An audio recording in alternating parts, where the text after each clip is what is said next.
వేషం వేసుకుని క్రైస్తవ వేషధారుల్లాగే భక్తి చేస్తున్నారు అన్నాడు.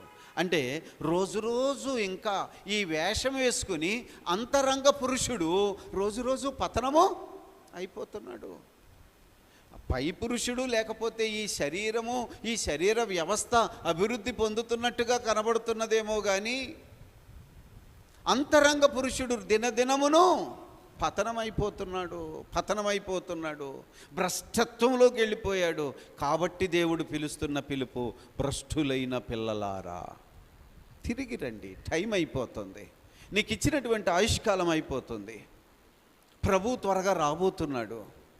ఎంతకాలమైనా ఆ పై వేషం వేసుకుని వేషధారి అయిన భక్తి చేస్తున్నావు కానీ హృదయములో నీ స్థితి, నీ విలువలు రోజు రోజు పెరుగుతున్నాయా? నువ్వు నేర్చుకుంటున్నావా? పరలోకపు